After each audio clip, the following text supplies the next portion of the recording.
중동 사람들, 서양 사람들이 생각하는 이 태고 쪽의 세상, 아무것도 없었죠? 아무것도 없었습니다. 빛도 없었어요. 어둠 속에 아무것도 없었어요. 그런데 한 존재는 있었어요. 한 존재만이 있었어요. 그가 바로 신이죠. 알라, 야훼, 아도나이, 신. 처음부터 그 존재 이전은 몰라요. 그냥 처음부터 존재가 있었어요. 갑자기 빛이 있으라 그 존재가 말하니까 빛이 생기고, 그 존재의 눈에 보기 좋았대요.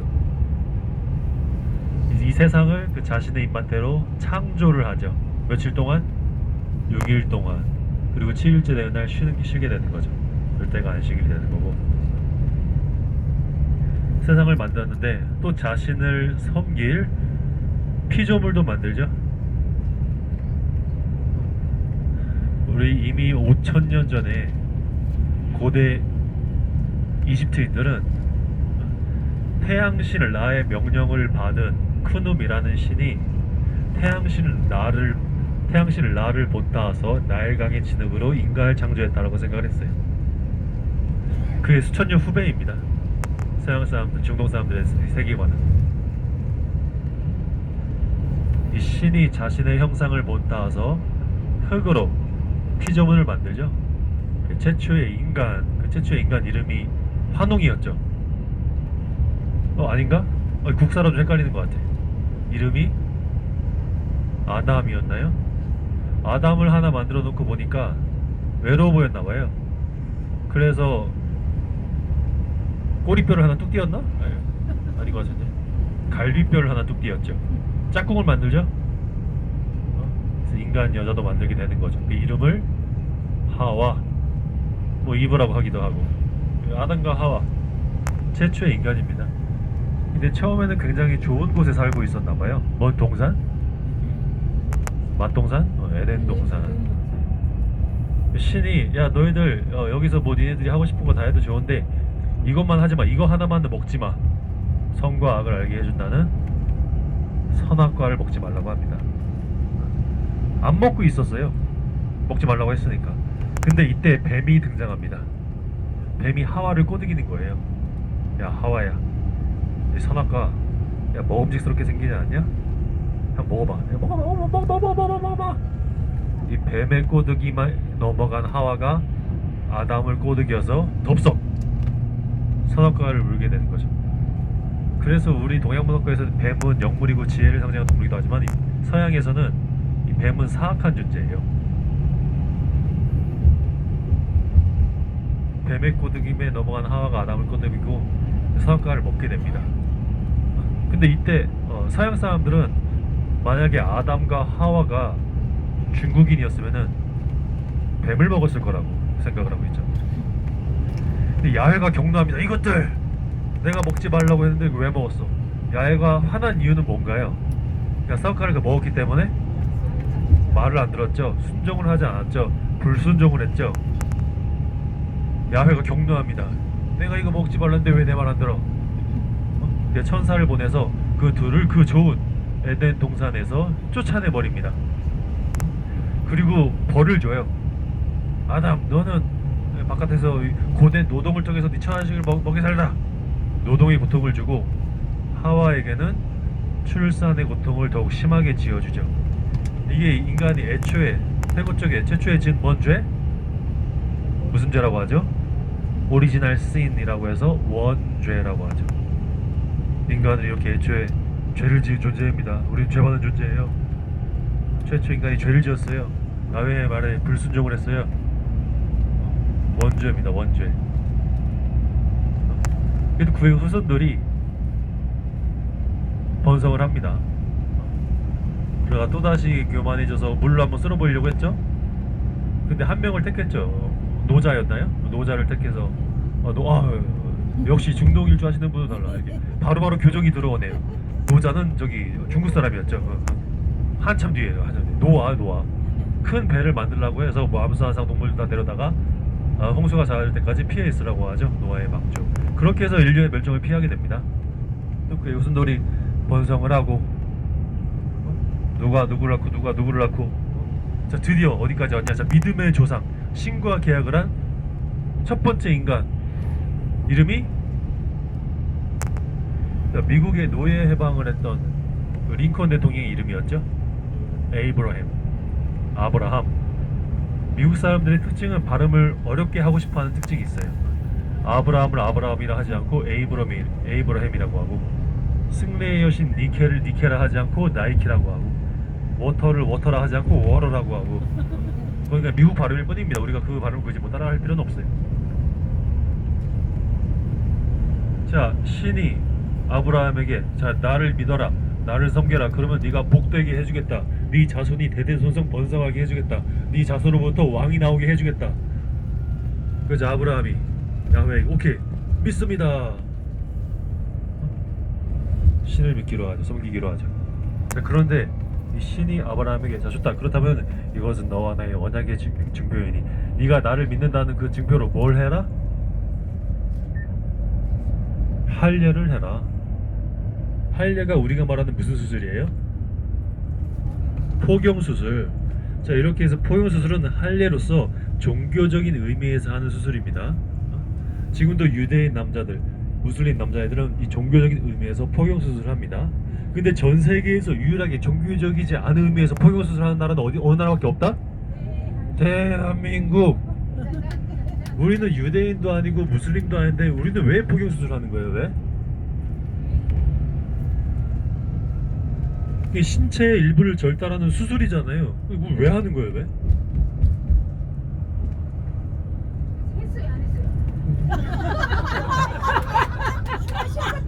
대박. 부모님이 다 강제로 끌고 갔잖아요. 하건 안 하건 저는 어차피 이제 스님과 같은 삶을 살고 있어서 뭐 필요가 없습니다. 저는. 우리 왜 하고 있는 거예요?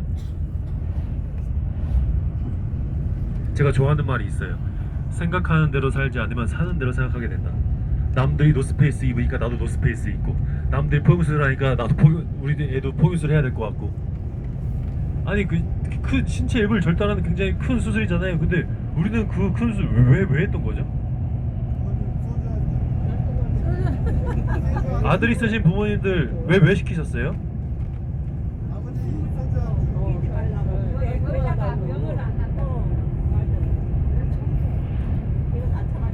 바로 대답을 못 하시네. 왜 했어요? 왜? 예비군 훈련 안 받으려고? 아우, 인정. 인정. 근데 부모님이, 그 엄마가 그런 걸 생각하진 않잖아요. 그죠? 왜 했을까? 그러니까 아드님 시키셨을 거 아니에요. 왜 시키셨냐고. 왜? 불순물 끼지 말라고? 위생을 위해서? 그러면은 뭐 미국 사람들을 불순물 끼고 다닙니까? 유럽 사람들을 불순물 끼고 다닙니까? 뭐 남미 사람들 불순물 끼고 다닙니까? 동남아 사람들 불순물 끼고 다닙니까? 그 유대인이나 무슬림들 말고는 다 불순물 끼고 다니겠네? 그런 거예요? 잘 모르는 상태에서 그냥 그런가 보다 그냥 시키신 거네? 이럴 수가. 이럴 수가. 이럴 수가. 그냥 남들 하니까 따라했구나. 네?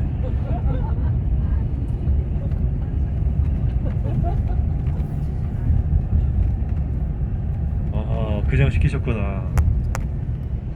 네, 왜, 사실 뭐 어이없는 이유가 있긴 있어요. 근데 그거는 뭐 우리의 논점을 벗어나는 이야기니까 생략하기로 하고, 이 포경수술은 할례로서 종교적인 의미에서 하는 수술입니다.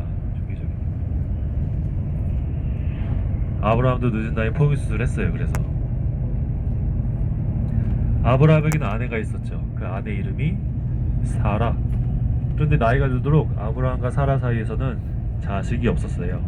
그래서 이 사라의 권유로 사라의 여종이었던 어디 출신? 애굽 출신, 즉 이집트 출신의 몸종을, 이름이 뭐였더라? 아, 이거 교회 다니시면서 달걀 만드시면 안 돼요. 하갈을 아브라함의 씨바지로 쓰게 하죠. 그래서 아브라함과 하갈 사이에 아들이 태어납니다. 그 아들 이름이 이스마엘. 아니, 근데 뒤늦게 이미 꾸브랑 할아버지 할망구가 됐는데 뒤늦게 아브라함과 사라 사이에서 아들이 태어나는 거예요. 그 아들 이름이 이삭. 그래서 족보가 좀 살짝 이상해졌어요. 이스마엘은 먼저 태어난 장자이지만 첩하고사에서 난 서자이고, 이삭은 조왕지차고사에서 난 적자이지만 장자는 아니죠. 그리고 또 하갈이 사라를 좀 무시했었나봐요. 나는 아들 낳는데 너네 애들 못 낳지? 그리고 또 이스마엘이 또 먼저 태어났다고 이삭을 또 괴롭히고 막 그랬었나봐요. 그래서 사라가 아브라함한테 이릅니다. 그 아브라함이 고래? 그 말 듣고 하갈과 이스마엘을 자 이런 광야로 쫓아보내죠. 자, 오늘날 이슬람교를 믿고 있는 아랍인들은 자신들의 조상을 첫째이자 서자인 쫓겨난 이스마엘에서 왔다고 보고 있고, 유대교를 믿고 있는 유대인들은 자신들의 조상을 둘째이자 적자인 이삭에서 왔다고 보고 있습니다. 오늘날 이스라엘과 아랍인들 팔레스타인 문제, 최근에 현대에 발생된 문제가 아니에요. 이때 이미 시작부터 그 단추가 잘못 끼워졌어요. 시작부터 둘 사이가 좋지 않아. 시작부터 애초에. 우리는 이삭의 후손들을 알고 있죠. 아들이 야곱이 있었고, 야곱이 들판에서 잠을 자고 있는데 누가 갑자기 막 밤에 막 싸움을 걸어와요. 밤새 씨름을 합니다. 야곱이 이겼어요. 10일을 걸어온 사람이 이야 너 대단하다. 너는 하나님과 겨뤄서 승리했다. 이제부터는 네 이름을 야곱이라 하지 말고 하나님과 레슬링을 한 자, 하나님과 결혼을 한 뜻에서 이스라엘로 바꾸라. 오늘날 가나안 땅에 나라를 세운 유대인들 자신들을 이스라엘의 후손이라고 보기 때문에 국명을 정할 때 스테이트 오브 이스라엘이라고 해서 이스라엘의 나라라고 국명을 채택을 했죠. 이스라엘 즉 야곱에게는 이제 아내들도 많이 있었고 자식들도 많이 있었죠. 근데 제일 사랑했던 여인이 라헬이라는 여인이었어요. 제일 사랑하는 라헬이랑 여인하고 사이에서 난 아들을 제일 좋아했어요. 그 아들이 이름이 뭐였더라? 요셉이었죠. 요셉. 야곱이 요셉을 편애하는 거예요. 그러자 먼저 태어난 형들이 요셉을 질투합니다. 시기합니다. 근데 그 질투가 돌 넘어버렸어요. 당시 대상의 동방에서 물건을 사다가 서쪽 이집트로 가고 있는 대상 행렬을 보게 됩니다. 그 대상 행렬에다가 이 형들이 자신의 동생 요셉을 팔아버린 거예요. 그리고 아버지 야곱한테는 거짓말을 합니다. 옷에다가 피를 묻혀가지고 동생 요셉이 들짐승에게 물려서 죽었습니다 라고 거짓말을 합니다. 그렇게 해서 형들에 의해서 야곱이 편애했던 요셉은 이집트로 팔려가게 됩니다. 근데 요셉에게는 특별한 능력이 있었죠. 바로 꿈을 해몽하는 능력. 당시 이집트의 파라오가 어떤 꿈에 시달리고 있었어요. 근데 그 꿈을 아주 잘 해몽을 해주게 되고 또 파라오의 눈에 들게 되고 결국 행정의 최고 책임자 파라오의 바로 아래 재상의 자리까지 올라가게 됩니다. 비록 팔려갔지만 이집트에서 대출세를 하게 된 거죠, 요셉이. 한편 이 가나안 땅에서는 가나안 땅, 팔레스타인, 유데이아, 이스라엘 다 같은 지명을 말하는 겁니다. 지금의 동지 중에 지금의 그 이스라엘, 팔레스타인, 가자 지역, 시리아, 레바논 이 지역, 이 땅 기근이 찾아들게 됩니다. 농작물이 다 말라 죽어버리고 먹을 게 없는 거예요. 그때는 이제 유대교가 확립이 되지 않았기 때문에 이제 헤브라인이라고 불렀었죠. 헤브라인, 유대인 다 그겁니다. 이 히브리인들이 쫄쫄 굶고 있었어요. 자신의 민족이 이렇게 쫄쫄 굶고 있으니까 이집트에서 출세한 요셉이 야, 거기서 고생하지 말고 이쪽으로 와라. 야, 여기는 나일강 물도 많고 먹을 것도 많고 날씨도 좋고 이 땅 좋다. 이러고 와라. 자신의 백성들을 가나안 땅에서 이집트로 불러들이게 됩니다. 그렇게 해서 헤브라인들, 유대인들이 이집트에 가서 살게 되는 거예요. 당시 이집트는 시대적으로 제2 중간기였어요. 자, 기억나시나요? 고대 이집트를 1왕조에서 31왕조로 나누고 또 너무 크니까 고왕국 제1 중간기, 중왕국 제2 중간기, 신왕국 이런 식으로 나눈다라고 말씀을 드렸죠. 중왕국이 멸망한 이유가 힉소스라고 하는 중동 지역에서 외적이 쳐들어와서 중왕국이 멸망을 했어요. 그래서 그 외적이 파라오가 돼서 이집트인들을 지배하던 그 시기가 중왕국이 멸망하고 나서의 제2 중간기예요. 이 힉소스라는 말 자체가 그냥 외국인이라는 뜻입니다. 파라오가 외국 사람이에요. 지배층이 외국 사람이에요. 이집트 사람들은 그 외세의 지배를 받으면서 힘들게 살고 있었어요. 자, 그런데 지금의 카러 카이로에서 남쪽으로 한참 떨어진 룩소 지역에서 영웅이 등장합니다. 아흐모세라는 왕자가 군대를 이끌고